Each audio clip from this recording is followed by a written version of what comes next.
Best varicose wines చికిత్సనే పొందండి. నొప్పి లేని చికిత్స కోసం సంప్రదించండి ఎవిస్ హాస్పిటల్.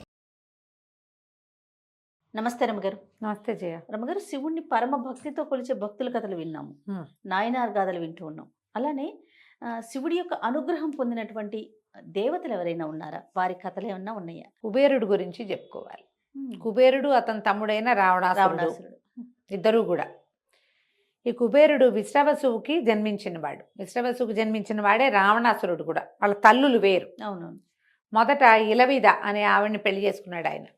ఆవిడికి పుట్టిన కుమారుడు కుబేరుడు. మొదట రాక్షసుడుగా ఉన్నప్పటికీ కూడా ఈయన పరమేశ్వరానుగ్రహంతో ఉత్తర దిక్పాలకుడు అయ్యాడు, ధనాధిపతి అయ్యాడు, ధనపతి. అయితే ఏదో ఒక పురాణంలో, మరి స్కాందంలో ఉందో ఎక్కడుందో ఒక కథ ఉంటుంది. పార్వతీదేవిని సరిగ్గా అంటే మంచి కన్నుతో చూడలేదుట, దుష్టబుద్ధితో చూసి అమ్మవారి శాపం పొంది కళ్ళు పోగొట్టుకున్నట్ట, ఒక కన్ను పోయిందట. అప్పుడు పరమేశ్వరుడు కోసం తపస్సు చేసి శాపావసానం పొంది లంకానగరాన్ని పరమేశ్వరానుగ్రహంతో పొందినవాడు కుబేరుడు. అతంది లంక. రావణాసురుడు కాదా? రావణాసురుడు లాక్కున్నాడు వాళ్ళ అన్నయ్య దగ్గర నుంచి. ఓకే. బలవంతుడయ్యి కుబేరు నుంచి లాక్కున్నాడు అనమాట. ఆ కథ ఇంకోసారి ఎప్పుడో చెప్పుకుందాం. ఇప్పుడు దీని మీద కూడా కొన్ని పాఠభేదాలు కనిపిస్తాయి మనకి పురాణాల్లో. కొన్ని పురాణాల్లో అట్లా, కొన్ని పురాణాల్లో ఇట్లా కనపడుతుంది. ఓవరాల్గా దాన్ని విశ్వకర్మ నిర్మించాడు. ఆ నిర్మించిన నగరం కుబేరుడు నిర్మించుకున్నది, స్వర్ణలంక. అతని దగ్గర, అతనే కదా ధనాధిపతి కాబట్టి స్వర్ణంతో నిర్మించాడు. ఇతను లాగేసుకున్నాడు అతని దగ్గర నుంచి, సవిత్తముడు రావణాసురుడు. అందుకని కుబేరుడు కోడలైనటువంటి రంభని, అంటే కుబేరుడు కుమారుడు నలకూబరుడు. ఆ నలకూబరుడి ప్రేయసి రంభ. ఆ రంభ నలకూబరుడితో కలిసి ఉండేది. ఈ రావణాసురుడు రంభను చూసి ఆమె మీద వ్యామోహం పొందితే, నేను మీకు మీ సోదరుడు కోడల్ని, అంటే నువ్వు అప్సరసువి, నీతోటి కోడరితనం ఏమిటి, నువ్వు ఎవరికైనా సరే నువ్వు భార్యగా ఉండవలసిందేనని ఆమెను బలవంతం చేస్తే ఆమె శపించింది, లేదా నలకూబరుడే శపించాడంటారు. ఎవరైనా సరే నీతో ఇష్టం లేని వాళ్ళని కనుక నువ్వు బలవంతంగా చరిస్తే నీకు చావు తప్పదు అని. అందుకని సీతాదేవిని ఆయన ఏం చేయలే. ఈ గాథ ఒకటి చెప్తారు. అయితే ఈ కుబేరుడు పరమేశ్వరుడి దగ్గర, పరమేశ్వరుడి దేవుడితోటి చాలా ఎక్కువ కాలం తపస్సు చేసి ఆయన వల్ల ధనాధిపత్యాన్ని, దిక్పాలక పదవిని పొందాడు. ఉత్తర దిక్పాలకుడుగా ఉన్నాడు. ఎంతో ప్రీతట పరమేశ్వరుడు అంటే. నిత్యము వచ్చి ఆయనకి బంగారపు వస్తువులు, మణులు, మాణిక్యాలు సమర్పించేవాడు. చూడు, కైలాసం భారతదేశానికి ఏవైపు ఉంది? ఉత్తర దిక్కులో ఉంది. ఇతను దేనికి అధిపతి? ఉత్తర దిక్కుకి.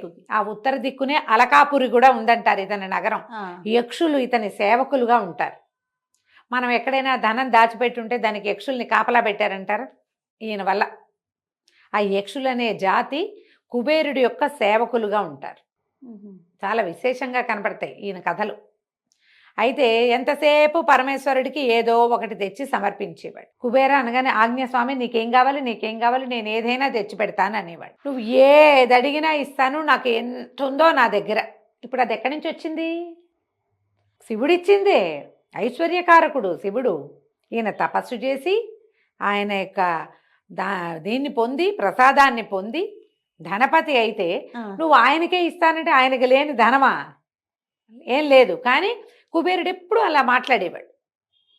అయితే ఈయన అన్నాడు పరమేశ్వరుడు, సరే ఏదైనా ఇస్తానంటున్నావు కదా, ఇదిగో మా కుమారుడు ఉన్నాడుగా గణపతి, ఇతని కడుపు నిండేలాగా భోజనం పెట్టు, చాలు, సంతోషం. నువ్వు దేనికి సంతోషపడతావో చెప్పు, అది చేస్తాను. నీకు ఏది బాగుంటుందో చెప్పు, అది ఇస్తాను.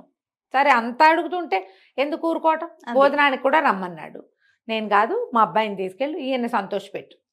గణపతిని తీసుకెళ్ళారు అలకాపురికి. తీసుకెళ్ళారు, వండారు, తినేసాడు. మళ్ళీ వండారు, తినేసాడు. ఇక వండుతూనే ఉన్నారు. మొత్తం వాళ్ళ దగ్గర ఉన్న ధాన్యం అంతా అయిపోయింది. స్వర్గానికి వెళ్ళి ఏమిటో పట్టుకొచ్చారు, అది కూడా పెట్టారు. మొత్తం ఊడ్చుకుపోయినా వినాయకుడు నాకు సరిపోయింది అనలా. ఇంకా తెమ్మంటాడు. పొట్ట నిండలేదుగా, పొట్ట నిండేదాకా తినమన్నాడు తండ్రి. ఓకే. నువ్వు నా కడుపు నిండేలాగా అన్నం పెడతావని చెప్పాడు. కడుపు నిండలేదు. ఇక బాస్పెట్లు వేసుకుని కూర్చున్నవాడు కూర్చున్నట్టే ఉన్నాడు. మనం ఏమంటాం బాస్పెట్లు అంటాం, సకల ముక్కల అంటారు. సకల ముక్కలం ఇక్కడ, ఓకే. సకల ముక్కల కూర్చో అంటారు తెలంగాణలో. సకల ముక్కల అంటే అదేదో అనుకోకండి, సకలం ముకుళం అనమాట. దగ్గరికి పెట్టుకుని కూర్చో. మనం బాస్పెట్లు వేస్తే ఎలా కూర్చుంటాం, పాదాలు లోపలికి ఉంటాయా, దగ్గరగా కూర్చుంటాం. అవును.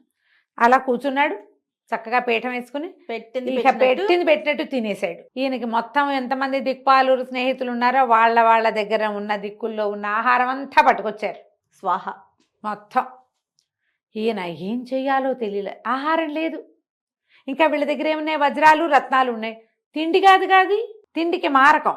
ఇవన్నీ ఎక్కడో పోసి అక్కడి నుంచి తెచ్చారు, అది కూడా తినేసాడు. అర్థమైంది కుబేరుడికి ఒక దశలో, మనదేం లేదు, మనం నేను ఇవ్వగలను, నేను చేయగలను. మన శక్తికి ఒక మేర మితి ఉన్నాయి, ఒక గీత ఉంది మనకి. మానవులకి చిన్న గీత ఉంటుంది, దేవతలకి గీతలు పెద్ద ఉంటాయి, కానీ గీత తప్పదు. గీత మితి లేనివాడెవడు, పరమేశ్వరుడు. అంతే. ఇక బుద్ధి వచ్చేసింది, పరిగెత్తుకుంటూ కైలాసానికి వెళ్ళాడు. గణపతిని శాంతింప చేయలేను, ఆయన ఆకలి తీరదు, నేనేం చేయను అంటే క్షమించమని అడుగు, గణపతికి సరిపోతుంది. గుంజీలు ముట్టికాయలు వేసుకో, ఇంకొకసారి చెయ్యనని, నీకేం కావాలన్నా ఇస్తానన్న మాట అననని నమస్కారం చేసుకోమన్నాడు. ఇంత బొజ్జ స్థూలకాయుడట కుబేరుడు. గణపతి ముందు నిలబడి ఇన్ని తినేసి స్థిమితంగా కూర్చున్నవాడి ముందు నాకు బుద్ధి వచ్చిందని నెత్తి మీద ముట్టికాయలు వేసుకుని 2 చేతులతోటి 2 చెవులు పట్టుకుని గుంజీళ్ళు తీసేట, ఇంకెప్పుడు ఈ అపరాధం చెయ్యను అని. అప్పుడు స్వస్తి, చాలు సరిపోయిందని తేన్పు వచ్చిందట గణపతికి. గణపతిని సంతృప్తి పరచాలంటే మీరేం చేయాలి, ఒక్క ముద్దైనా పెట్టి నాయన నేను ఇదే పెట్టగలను అని బుద్ధి వచ్చింది నాకని కొట్టుకోవాలి. తర్వాత గుంజీళ్ళు తీయాలి, అది తీసాక సరిపోయింది చాలు అని లేచి వెళ్ళిపోయాడు గణపతి. తర్వాత ఎప్పుడు కుబేరుడు నేను ధనపతిని అన్న మాట అనలేదు. శివుడాజ్ఞ మీదే వెంకటేశ్వర స్వామికి అప్పిచ్చాడు. ఇప్పటికీ ఇంకా కల్పాంతం దాకా వసూలు చేసుకుంటూనే ఉన్నాడు కదా, గొడవ ఏం లేదు. ఆయన ఇస్తూ ఉంటాడు, ఈయన పుచ్చుకుంటుంటాడు. మనం పోయి ఆయనకి సమర్పిస్తాం, ఆయన ఈయనకి లెక్కబెట్టి సమర్పించేస్తాడు. ఈ దిక్పాలూరులో మొట్టమొదట పరమేశ్వరానుగ్రహం పొందినవాడు కుబేరుడు. అందుకనే అతనికి ఉత్తర దిక్పాలకత్వము, ధనాధిపత్యము, ప్రపంచంలో ఎవ్వరికైనా ఏదైనా ఇవ్వగలిగేటువంటి అవకాశము భగవంతుడు ఇచ్చాడు. పరమేశ్వరుని పట్టుకోండి, మీకు కావాల్సింది ఇస్తాడు. ముందు ఐశ్వర్యకారకుడు పరమేశ్వరుడే. ఎలాగో శివరాత్రి దగ్గరలోనే ఉంది కదా, శివరాత్రి పర్వదినాన్ని చక్కగా పురస్కరించుకొని ఉపవాసం చేయండి, జాగారం చేయండి, దానం చేయండి. ఏమీ మీ వల్ల కదా, నిశ్శబ్దాన్ని పాటించండి, లోపల శివనామస్మరణ చేసుకోండి. ఎంత శివ అంటే అంత మంచిది. తప్పకుండా. నమస్తే. నమస్తే.